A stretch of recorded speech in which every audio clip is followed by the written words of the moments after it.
출애굽기 3장 13절부터 14절까지 말씀입니다.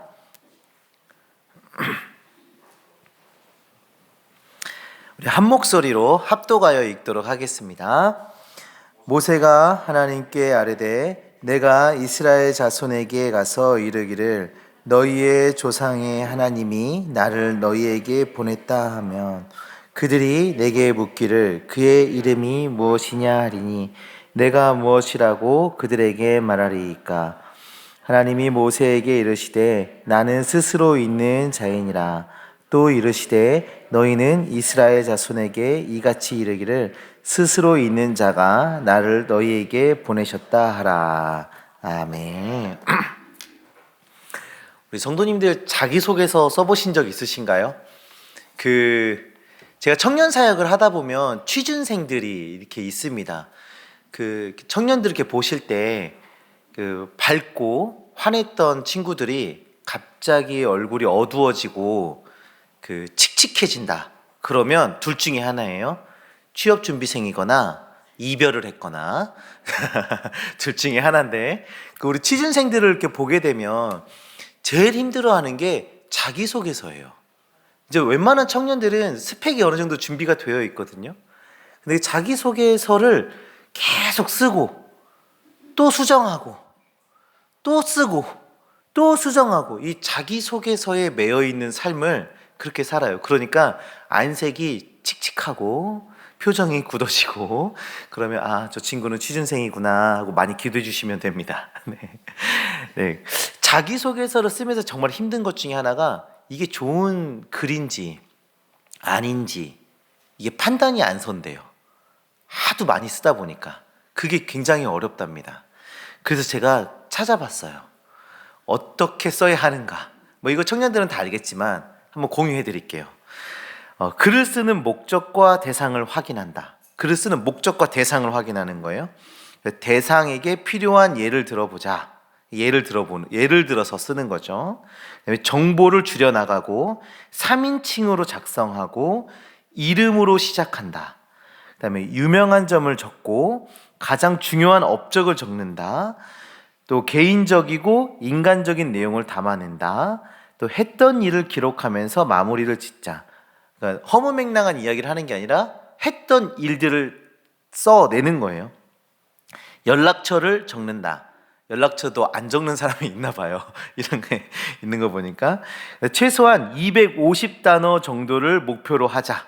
검토 및 교정하자. 네.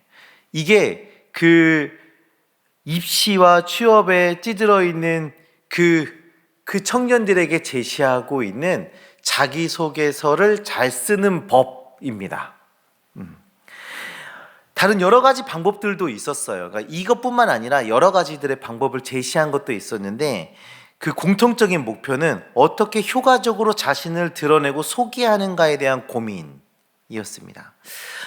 오늘 우리가 읽은 이 본문의 말씀에는 누가 누구를 소개하고 계신가요? 우리 하나님께서 자기를 소개하고 계세요. 자, 앞에서 살펴본 이 자기소개서 작성법에 의하면 하나님의 자기소개서는 어떻습니까? 이런 말 하기 좀 하나님께 죄송하지만 형편없기 그지없어요. 그렇죠? 250단어가 넘지도 않았고 한 업적을 제대로 나열하지도 않았고 했던 일을 말하지도 않으셨고 그렇습니다. 너무 짧고 이해가 안 되는 소개를 지금 보여주고 계십니다. 이 자기소개서를 해석해야 돼요. 우리가 해석해서 봐야 되는 자기소개를 지금 우리에게 해주고 계시잖아요. 그렇죠? 하나님 죄송합니다. 이렇게 평가해서 너무 죄송스러운데 요즘 기준으로 따지면 그래요. 그런데 우리가 이 하나님의 자기소개를 해석하고 묵상하게 되면 하나님의 이 소개야말로 완벽한 소개라는 것을 우리가 알 수 있게 됩니다. 하나님께서 자신을 스스로 있는 자다라고 소개하고 계세요. 나는 스스로 있는 자다라고 소개하고 계세요. 그리고 그 하나님께서 모세를 지금 이스라엘 백성에게 파송하고 계십니다. 이 시간 하나님의 이 자기소개서를 보고 하나님이 어떤 분이신지 우리가 다시 한번 살펴보고, 그 하나님께서 우리의 하나님 되시며 우리를 보내시고 우리와 동행하시고 우리를 도우시고 계시다라는 그 은혜를 다시 한번 상기시키시는 그런 시간 되기를 간절히 소망합니다. 오늘 본문의 이제 배경은 하나님께서 호렙산에서 모세를 부르시는 장면에서 시작이 됩니다. 모세는 애굽의 왕자로 자랐어요. 그리고 미디안 광야에서 이제 산지가 한 40년 되었을 때 이제 하나님께서 모세를 부르고 계십니다. 우리 3장 2절 말씀을 보시면 여호와의 사자가 떨기나무 가운데에 불꽃으로 나타나고 계신 것을 볼 수가 있습니다. 그렇죠? 이 떨기나무라는 나무는 그 나뭇가지가 굉장히 얇은 나무예요. 제가 얼마 전에 장작을 좀 떼봤거든요. 장작을 제 팔뚝 굵기 정도 되는 장작이 있었고, 제 허벅지 정도 굵기 되는 장작이 있었고, 제 손가락 굵기 정도 되는 장작이 있었어요. 손가락 굵기 되는 장작은 금방 타서 사라져 버렸고, 제 허벅지 정도 굵기 되는 장작은 다음날 아침까지도 다 타지 않고 남아 있었어요. 그런데 이 떨기나무는 거짓말 좀 보태면 머리카락 같이 얇은, 거짓말을 좀 보탠 거예요. 과장한 거예요. 굉장히 얇은, 뭐 이 정도 될까요? 이것보다 좀 얇을까요? 뭐 그런 나무예요. 그러면 어떻게 되겠어요? 순식간에 타서 없어져 버리겠죠. 근데 이 나무가 안 없어지는 거예요. 그러니까 모세가 궁금해서 가까이 다가갑니다. 그때 하나님께서 모세를 부르신 것입니다. 모세를 부르신 이유가 뭐예요? 이스라엘 백성들이 애굽에서 고통을 당하고 있기 때문에 모세를 통해서 그들을 구원해내시기 위해서, 그 일을 맡기시기 위해서 모세를 부르고 계십니다. 이때 모세에게 두 가지의 질문이 생기는 거예요. 이때 먼저는 내가 누구이기에 입니다. 첫 번째 질문, 내가 누구이기에, 내가 누군데 이 일을 해야 되는 겁니까? 라는 질문인 거예요. 3장 11절의 말씀입니다. 우리 다 같이 한번 보겠습니다. 모세가 하나님께 아뢰되 내가 누구이기에 바로에게 가며 이스라엘 자손을 애굽에서 인도하여 내리이까. 자신은 바로 앞에도 이스라엘 백성 앞에도 설 수 없는 사람입니다 라고 말하고 있는 것이죠. 사실 그래요. 모세는 바로 앞에서 당당하게 설 수 있는 사람도 아니고 이스라엘 백성 앞에서도 당당히 설 수 있는 사람이 아니에요. 왜냐하면 모세는 이스라엘 백성인데, 이스라엘 사람인데 애굽의 왕실에서 자란 사람이잖아요. 그리고 애굽의 왕실에서 자란 사람인데 이스라엘 백성을 학대하는 모습을 보고 애굽 군인을 죽인 사람이에요. 여기에도 저기에도 끼지 못하는 그런 사람입니다. 어느 곳에서도 인정받기 어려운 상황이에요. 그렇기 때문에 나는 자격이 없는 사람입니다. 내가 지금 어디에 서겠습니까? 나를 인정해주지 못하는 이스라엘 백성들을 대표해서 나를 잡아 죽이려고 하는 그 바로왕 앞에 서서 말을 해야 하는 이런 상황. 어디 하나 의지할 곳 없고 인정받을 데 없는 그런 사람인데 내가 뭘 하겠습니까? 내가 누구이기에 그 일을 합니까? 라고 지금 말하는 거예요. 우리도 이럴 때가 있어요. 하나님께서 우리에게 어떤 헌신, 섬김의 자리로 우리를 부르실 때 우리가 간혹 말하죠. 저는 자격이 없습니다. 저는 자격이 없습니다. 이 말은 제가 작년 12월에 수없이 들었던 말 중에 하나입니다. 집사님, 교사 좀 하세요. 저는 자격이 없어요. 권사님, 순장하세요. 저는 아직 자격이 안 돼요. 네. 수없이 들은 말이에요. 또 이렇게도 얘기해요. 하나님, 저는 바빠요. 시간이 없어요. 때로는 공부도 해야 되고, 때로는 사람도 만나야 되고, 쉬기도 해야 되고, 여행도 가야 되고, 바쁩니다. 그래서 저는 자격이 안 됩니다. 청지기 훈련소를 지금 저희가 하고 있는데, 네. 청지기를 하나님이 딱 부르시는데 저는 자격이 안 돼요.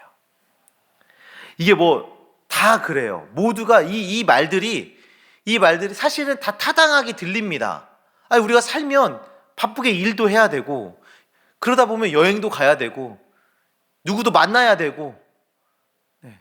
그리고 어떤 내가 순장을 하고 교사를 하고 부장을 하고 뭔가 우리가 직분을 하나씩 맡아갈 때 그 나의 모습을 돌아보면 내가 뭐길래 교사를 해, 내가 뭔데 순장을 해, 이렇게 부족한 사람이, 다 이렇게 생각할 수 있는 아주 타당한 말이기도 합니다. 틀린 말이 하나도 없어요. 근데 그렇게 하다 보면 우리가 무슨 일을 할 수 있겠습니까? 그죠? 여전히 죄에 지고 있고 죄에 빠져 허덕이고 있는 인생인데 거룩하신 하나님의 일을 행할 수가 없죠. 일상이 바쁜데 세상을 즐길 것이 얼마나 많은데 그 시간을 교회 봉사하는 일에 쏟겠습니까? 그런데요, 우리 하나님께서는 분명하게 말씀해주고 계세요. 우리에게 자격이 있는 그 이유를, 우리에게 자격이 있는 이유, 굳이 그 시간을 빼서 하나님께 헌신해야 할 이유를 우리에게 말씀해 주십니다. 12절의 말씀을 우리 다 같이 읽겠습니다. 하나님이 이르시되 내가 반드시 너와 함께 있으리라.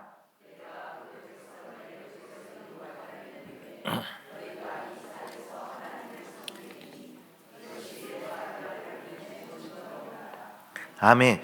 우리에게는 능력도 없어요. 거룩하신 하나님의 일을 감당할 수 있는 거룩함이 우리에게는 없어요. 맞습니다. 우리에게는 하나님께 온전히 헌신할 수 있는 그런 결단과 헌신의 마음도 우리에게는 없어요. 항상 모든 게 다 부족해요. 그런데 그것을 할 수 있는 자격이 주어지는 이유, 하나님이 우리와 함께 하시기 때문입니다. 하나님이 그 일을 감당하게 하시는 거예요. 부족한 능력, 부족한 거룩함, 부족한 결단, 그 모든 것들을 채우시는 분이 하나님이시기 때문에 우리에게 자격이 주어지는 겁니다. 하나님께서 우리와 함께 하시고 우리의 증인이 되어주신다는 것, 그것은 하나님이 우리에게 지금 주시는 말씀 아니겠습니까? 하나님께서 우리를 부르시고 우리에게 무언가를 맡기시려 할 때 나는 감당할 수 있는 힘이 없어요, 감당할 수 있는 시간도 없어요 라고 이렇게 말하기보다는 주님이 함께 하시기 때문에 할 수 있습니다. 주님이 함께 하시기 때문에 감당하겠습니다. 주님이 함께 하시기 때문에 그 모든 것이 선하게 역사될 것을 내가 믿습니다 라는 고백들이 우리의 입술에 가득해야 하는 것입니다. 모세의 두 번째 질문이에요. 첫 번째는 내가 누구이기에? 라는 질문이에요. 두 번째 질문인데요, 모세가 이스라엘 백성들에게 가서 하나님께서 나를 보내셨습니다 라고 이제 말을 해야 됩니다. 그때 하나님을 누구로 소개해야 되는가? 라는 질문이에요. 첫 번째는 내가 누구이기에고, 두 번째는 하나님이 누구십니까? 라는 질문이죠. 그렇죠? 하나님이 누구시냐라는 질문. 하나님이 어떤 분이라고 이제 말해야 할까요? 라는 질문을 합니다. 하나님께서 자신을 어떻게 소개하고 계십니까? 14절의 말씀입니다. 우리 14절 말씀을 한 목소리로 다 같이 읽습니다. 하나님이 모세에게 이르시되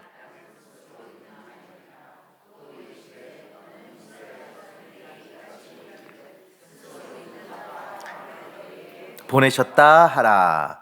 하나님께서는 자신을 이렇게 소개하십니다. 나는 스스로 있는 자다. 하나님은 스스로 계신 분이십니다. 하나님의 이 속에는 정말 놀라운 메시지들이 담겨져 있는데 이 짧은 한마디에 하나님의 속성을 다 담아내고 있어요. 자, 그러면 하나님이 스스로 계신 자라는 그 소개 안에 어떠한 속성들이 담겨져 있는지 우리가 하나씩 살펴보도록 하겠습니다. 자, 첫 번째, 하나님은 시작과 끝이 없으시다입니다. 첫 번째는 하나님은 시작과 끝이 없으시다. 사람들은 궁금해합니다. 하나님은 도대체 어디에서 왔는가? 하나님은 도대체 누가 만들었는가? 이런 질문들을 해요. 왜냐하면 사람은 다 누군가가 만들어내잖아요. 그렇죠? 하나님이 만드셨고 하나님의 그 창조 섭리 안에서 우리가 태어나고 이렇게 되기 때문에 그런 인간의 어떠한 사고 안에서 하나님은 어디서 왔고 누가 만들었고 했는 것에 대한 궁금증을 갖습니다. 우리가 믿는 하나님은 만든 사람도 없고 항상 계신 분입니다. 항상 계시고 시작이 없으신 분이다 라는 거죠. 하나님께서는 이렇게 시작이 없으시기 때문에 끝도 없으세요. 그 존 파이퍼라는 목사님은 하나님은 존재 그 자체시다라고 말씀하셨어요. 하나님께서는 절대적인 존재이십니다. 세상이 창조되기 이전에는 하나님만 존재해 계셨어요. 하나님은 계셨고 존재하셨고 존재하시고 존재하실 겁니다. 그게 하나님이세요. 자, 두 번째, 하나님은 절대적인 현실이십니다. 절대적인 현실. 이 말이 좀 어려울 수 있는데 하나님 이전에 현실이 없고 하나님 이후에 현실도 없다라는 거예요. 하나님을 빼고는 이 현실이라는 것 자체가 존재하지 않는 겁니다. 어렵죠? 이게 우리가 상상할 수 있는 내용이 아니기 때문에 어렵게 다가오는 거예요. 지금 이 현실은 하나님이 없다면 존재하지 않는 거예요. 그냥 없는 거예요. 즉 하나님께서 뜻을 정하시고 창조하시지 않는 한 어떤 것도 존재할 수 없다를 얘기하는 겁니다. 하나님은 수많은 어떤 존재 중에 하나가 아니신 거예요. 수많은 어떤 현실 중에 하나도 아니시고 어떤 존재 중에 하나도 아니세요. 하나님께서는 절대적인 현실이십니다. 하나님만이 영원히 존재하십니다. 하늘도 땅도 우주도 어떤 공간도 공간이 없어도 땅도 하늘도 우주도 어떤 공간이 없어도 존재하셨던 분이 바로 하나님이시라는 거예요.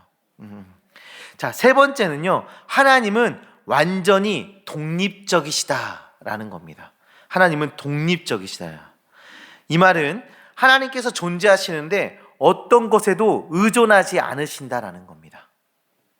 하나님은 존재하시는데 어떤 것에도 의존하지 않으세요. 하나님은 그 어떤 것의 지원도 받지 않으십니다. 하나님께서는 완전히 독립적으로 존재하시는 하나님이십니다. 우리는 다 지금 뭔가에 의존해서 존재했죠. 하고 있죠. 그죠? 그냥 나 혼자 독립적으로 존재하는 존재가 아니란 말이에요. 근데 하나님은 의존 없이 독립적으로 존재하시는 하나님이십니다. 네 번째는 하나님이 아닌 모든 것은 다 부차적이라는 것입니다. 하나님 이외의 모든 것들은 다 부차적인 것. 그렇기 때문에 하나님 이외의 모든 것은 하나님을 의지할 수밖에 없습니다.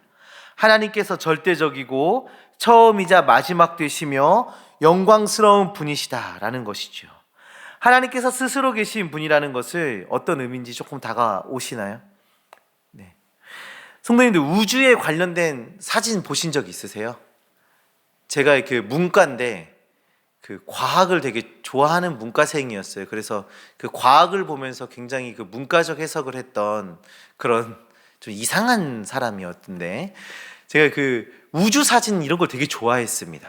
뭐 태양계, 뭐 그다음에 뭐 성운 이런 것들, 그 우주에서 찍힌 사진들을 이렇게 보고 있었는데 한참 그것들을 보다 보니까요, 무섭기 시작한 거예요. 무섭더라고요. 이 우주가 끝을 알 수가 없어요. 그렇죠?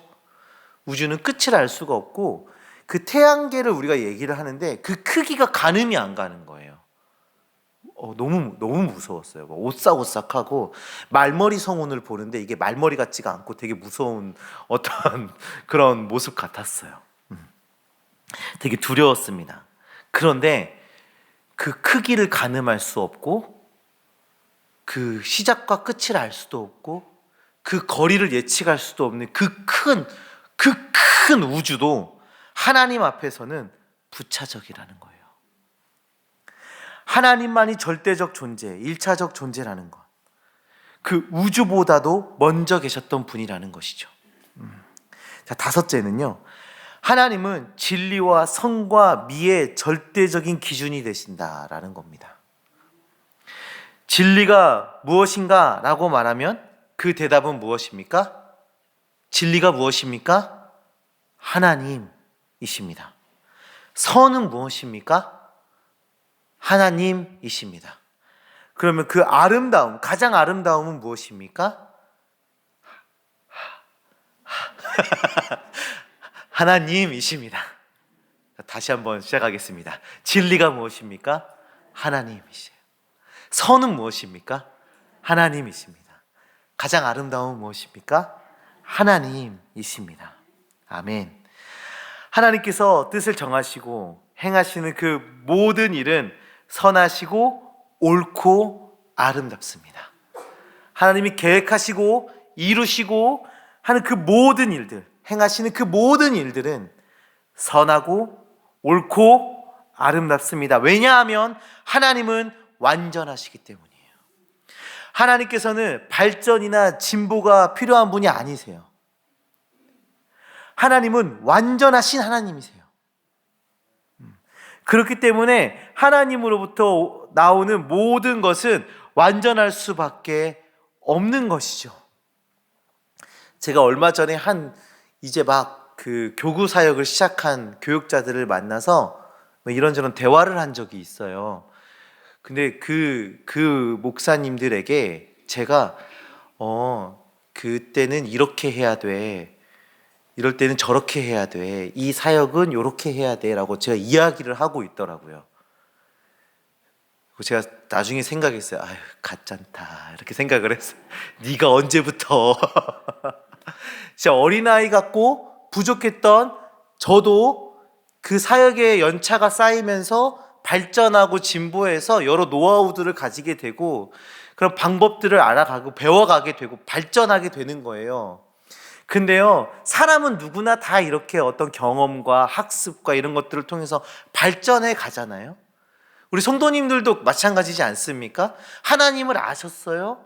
그리고 성도로 살아가요.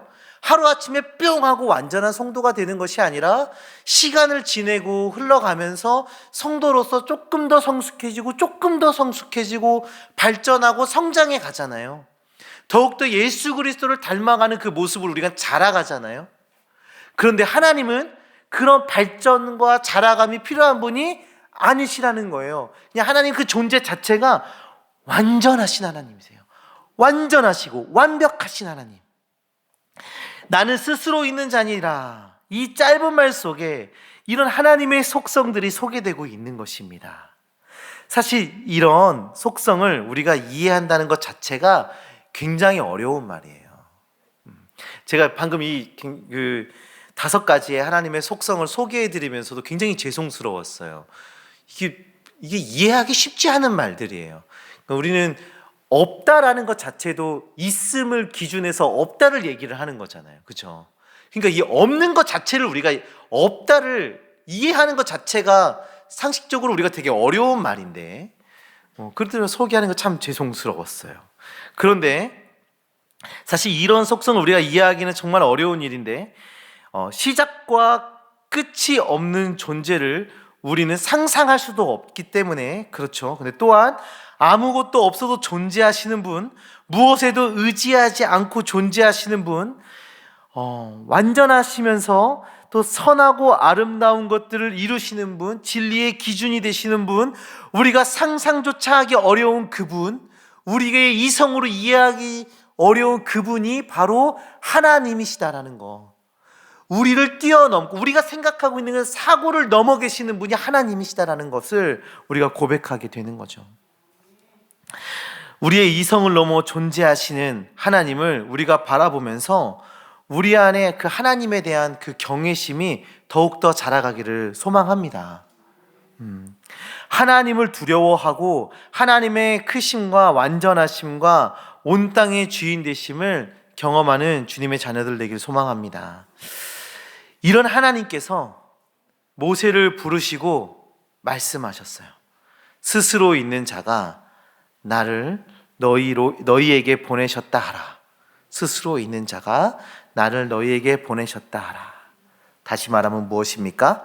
너희가 이해할 수 없는 존재, 우리가 이해할 수 없는 존재, 시작과 끝이 없고 절대적 현실이며 완전히 독립적으로 존재하며 진리와 성과 아름다움의 기준이 되는 나 여호와가 너를 보냈다 라고 지금 말씀하고 계신 겁니다. 성도님들, 하나님께서 우리에게 하나님의 일을 맡기셨어요. 하나님께서 우리를 청지기로 부르셨어요. 하나님의 영광을 위한 일에 사용하시기 위해서 우리를 부르셨어요. 그때 자격 없는 우리를 하나님의 일꾼으로 부르시는 그때 이 절대적 존재이신 우리의 이성으로는 가늠할 수조차도 없는 완전하고 크신 하나님께서 내가 너를 보낸다 라고 말씀하고 계신 겁니다. 그리고 너희와 함께 하겠다라고 말씀하고 계신 겁니다. 나는 비록 작고 자격이 없습니다. 나는 능력이 없습니다. 그렇지만 능력의 근원 되시는 그 하나님이 함께 하십니다. 나는 힘이 없습니다. 나는 연약합니다. 그런데 어디에도 의존하지 않고 독립적으로 존재하실 수 있는 그 하나님이 우리와 함께 하십니다. 스스로 계신 하나님께서 우리의 하나님이 되어주시기 때문에 우리가 그 자격을 얻게 되는 것이죠. 사랑하는 성도님들, 하나님께서는 우리와 함께 하시길 원하세요. 우리가 하나님과 동행하길 원하는 그 마음보다 더 간절히 하나님은 우리와 함께 하길 원하고 계십니다. 우리가 예수님을 표현할 때 선한 목자라고 말하죠. 그렇죠? 선한 목자는 양을 떠나지 않습니다. 맹수가 달려와도 양들을 지키기 위해 양 곁에 머무는 것이 선한 목자입니다. 이렇듯 하나님께서는 항상 우리 곁에 계십니다. 그 하나님이 우리의 능력이 되어주시고 지혜가 되어주십니다. 하나님께서 함께 해주시기에 우리는 하나님의 영광을 드러낼 수 있게 되는 것입니다. 하나님께서 함께 하시기에 우리는 하나님의 일을 감당할 수 있게 되는 것입니다. 하나님께서 함께 하시기에 우리의 삶 속에서 선한 영향력을 끼칠 수 있게 되는 것이죠. 하나님께서는 스스로 계신 하나님이시기 때문에 그 어떤 것도 하나님보다 클 수 없고 그 무엇도 하나님보다 강할 수가 없습니다. 그 무엇도 하나님보다 먼저 될 수가 없습니다. 그 절대적인 존재가 되시는 하나님 편에 서서 그 하나님과 동행하여 하나님의 영광을 드러내는 주님의 청지기들 되시기를 간절히 소망합니다. 우리 이 시간 함께 기도하시기 바랍니다.